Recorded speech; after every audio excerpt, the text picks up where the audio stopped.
There are a number of factors that make it unique. I think, firstly, it's been here for so long, since 1934, and also we've got to remember that Delamane are a firm that's been here the whole time. It's nice that there are a lot of repeats.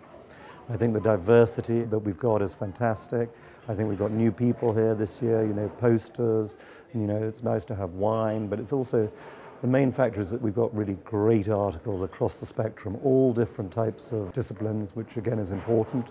I think the fact that it's in the centre of Mayfair is also very nice. It's part of London and part of London in the middle of the season. I think probably the most important thing that we mustn't forget is the strength of the vetting here, and that really is taken very seriously. And I think people can buy with confidence, and we shouldn't forget that. Long may the fair continue. In my 35 years as exhibiting and having been past chairman, I don't think that the collectors have changed. In fact, I think it's the collectors that keep the exhibitors on their toes and keep us buying wonderful pieces to exhibit at the fair, because our collectors are hungry for new pieces, for new art, for new antiquities, and they're driven by wanting to amass wonderful works of art. The fair moved from September to June in 1947 in order to embrace the London season. In 1970, it did change its name, the fair.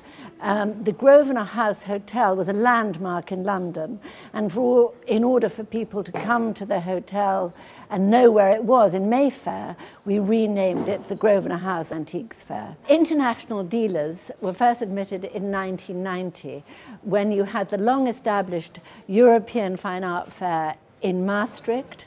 You had the Biennale des Antiquaires, which was a renowned fair in Paris, and you had the opening of the first international fair in New York, and so then it was the natural progression for Grosvenor House to embrace international dealers. The date line 1830 was established at the fair when the fair opened. This was a natural, because one perceived antiques, although that isn't strictly true, as 100 years old. So therefore, anything that was produced or painted or made after 1830 was not allowed in the fair. And then we decided to abolish that date line, and then we could welcome the wonderful changes in the movement and styles of art, and also the 20th century paintings.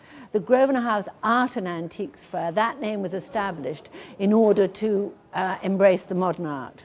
I think it's more than 10% are showing modern British art, which is a welcome change to the fair.